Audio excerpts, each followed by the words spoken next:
मैं आपका chemistry teacher वजाहत अली। आज हमने जो 7 चैप्टर से टॉपिक डिस्कस करना है वो हमारे पास है electrochemical cell and concept of electrolytes.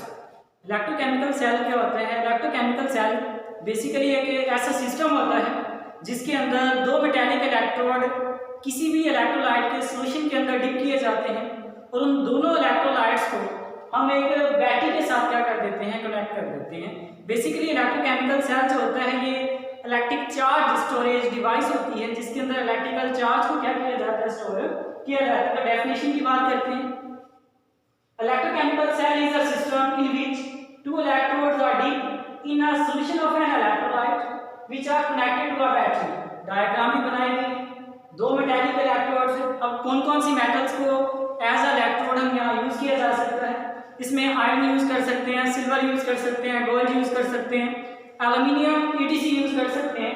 तो दो मेटालिक इलेक्ट्रोड को जब किसी भी इलेक्ट्रोलाइट के सॉल्यूशन के अंदर डिप करके हम बैटरी के साथ कनेक्ट कर देते हैं तो इसके अंदर इलेक्ट्रिक करंट जो होता है वो पास आउट होना शुरू हो जाता है। तो जो इस किस्म का सिस्टम होता है उस सिस्टम को हम नाम दे देते हैं इलेक्ट्रोकेमिकल सेल।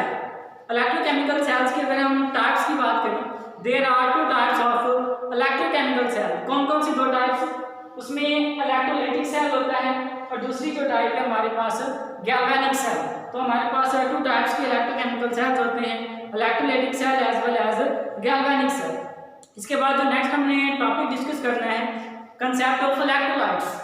इलेक्ट्रोलाइट्स क्या होते हैं? अभी हमने इलेक्ट्रोकेमिकल सेल्स के अंदर भी बात की कि जो दो मेटालिक इलेक्ट्रोड्स होते हैं उसे हम इलेक्ट्रोलाइट सॉल्यूशन के अंदर डिप करते हैं। तो हमें पता होना चाहिए कि इलेक्ट्रोलाइट होते क्या हैं।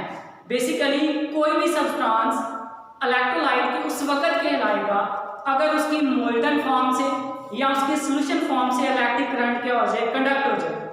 इलेक्ट्रोलाइट की डेफिनेशन करेंगे, any substance whose molten form और solution form conduct electric current. यानी कि कोई भी सब्सटेंस जिसकी मोल्टन स्टेट से या उसकी सॉल्यूशन फॉर्म से अगर इलेक्ट्रिसिटी कंडक्ट हो रही है तो वो सब्सटेंस जो होगा वो इलेक्ट्रोलाइट कहलाएगा। फॉर एग्जांपल हमारे पास सोडियम हाइड्रोक्साइड, हाइड्रोक्लोरिक एसिड है, सोडियम क्लोराइड है। ये तमाम जो सब्सटेंसेस हैं ये सारे के सारे इलेक्ट्रोलाइट हैं। क्यों इलेक्ट्रोलाइट है? क्योंकि जब इन्हें हम वाटर में डिसॉल्व करते हैं ये आयोनाइज हो जाते हैं और due to presence of free ions they conduct electric current. तो इस वजह से ये सारे सब्सटेंस जो होंगे वो इलेक्ट्रोलाइट के होंगे। अब अगर हम इलेक्ट्रोलाइट की टाइप्स की बात करें तो हमारे पास टू टाइप्स के इलेक्ट्रोलाइट्स होते हैं। कुछ इलेक्ट्रोलाइट्स स्ट्रॉन्ग इलेक्ट्रोलाइट्स होते हैं और कुछ जो इलेक्ट्रोलाइट्स होते हैं वो वीक इलेक्ट्रोलाइट्स होते हैं। अब स्ट्रॉन्ग इलेक्ट्रोलाइट्स क्या होंगे और वीक इलेक्ट्रोलाइट्स क्या होंगे? तो इसके डेफिनेशन के अंदर आपने दो मेन बातें बतानी होंगी। पहली बात ये है कि जो स्ट्रॉन्ग इलेक्ट्रोलाइट्स होंगे ये कंप्लीटली आयोनाइज हो जाएंगे।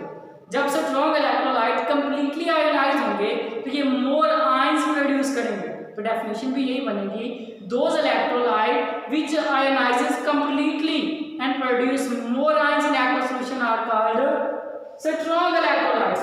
अगर स्ट्रॉन्ग इलेक्ट्रोलाइट्स की हम एग्जांपल्स की बात करें तो उसके अंदर हमारे पास sodium chloride, sodium hydroxide, sulphuric acid, hydrochloric acid. तो स्ट्रॉन्ग इलेक्ट्रोलाइट की हमने बात की, those electrolyte which ionizes completely and produces more ions are called strong electrolytes। इस तरह अगर हम weak electrolyte की बात करें तो इसी के रिवर्स बात करेंगे। इसमें हमने कहा completely ionized होंगे, जबकि जो weak electrolytes होते हैं they don't completely ionize।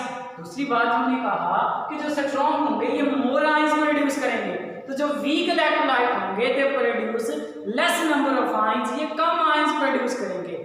इसका मतलब ये हुआ कि जब ये कंप्लीटली आयोनाइज नहीं होंगे, ये कम आयंस प्रोड्यूस करेंगे तो ये इलेक्ट्रिसिटी को भी as compare to strong electrolyte less conduct करेंगे। यही रीजन है कि इन इलेक्ट्रोलाइट्स को हम वीक इलेक्ट्रोलाइट्स का नाम दे देते हैं। अब कौन कौन से इलेक्ट्रोलाइट्स वीक इलेक्ट्रोलाइट्स होते हैं? तो उसके अंदर हमारे पास एग्जांपल है, एक एसिटिक एसिड, दूसरा कैल्शियम हाइड्रोक्साइड। एसिटिक एसिड और कैल्शियम हाइड्रोक्साइड ये दोनों के दोनों वीक इलेक्ट्रोलाइट्स हैं। एमसीक्यूज आ जाते हैं, आपको पूछा जा सकता है which substance is weak electrolytes. तो उसमें से 3 आपको स्ट्रॉन्ग के ऑप्शन देगा, एक आपको वीक ऑप्शन दे देगा। अगर इन दोनों सब्सटेंसेस में से कोई एक होगा तो वो आपका वीक इलेक्ट्रोलाइट कहलाएगा। अब नेक्स्ट हमारे पास एक छोटा सा टॉपिक है जिसे हम कहते हैं नॉन इलेक्ट्रोलाइट। अभी हमने कहा कि किसी भी सब्सटेंस के अगर मोल्टन स्टेट से या सॉल्यूशन फॉर्म से इलेक्ट्रिक करंट कंडक्ट हो रहा है तो वो इलेक्ट्रोलाइट है। बिल्कुल इसी तरह अगर हम बात करें किसी भी सब्सटेंस के सॉल्यूशन फॉर्म से या उसकी मोल्टन स्टेट से इलेक्ट्रिक करंट कंडक्ट ना हो तो वो हमारे पास नॉन इलेक्ट्रोलाइट कहलाएगा। नॉन इलेक्ट्रोलाइट की अगर हम बात करें, they do not ionize and don't conduct electricity in solution form are called non electrolytes. Non electrolytes की अगर हम एग्जांपल की बात करें, हमारे पास शुगर सॉल्यूशन, शुगर को, चीनी को अगर हम वाटर में डिसॉल्व कर दें, उसका सॉल्यूशन प्रिपेयर कर लें, अगर हम उसके अंदर से इलेक्ट्रिक करंट पास आउट करना चाहें तो इलेक्ट्रिक करंट पास आउट नहीं होगा। रीजन क्या है? Because sugar is a non electrolyte. Non electrolyte मतलब कि वो इलेक्ट्रिक करंट को कंडक्ट नहीं करेगा। इसी तरह अगर हम बेंजीन की बात करें, टोलुइन की बात करें, तो ये भी सारे के सारे जो होंगे ये नॉन इलेक्ट्रोलाइट कहलाएंगे। तो ये हमारे आज के टॉपिक थे जिसके अंदर हमने इलेक्ट्रोकेमिकल सेल्स को डिस्कस किया, फिर इलेक्ट्रोलाइट के जो कंसेप्ट था हमने उसे डिस्कस किया।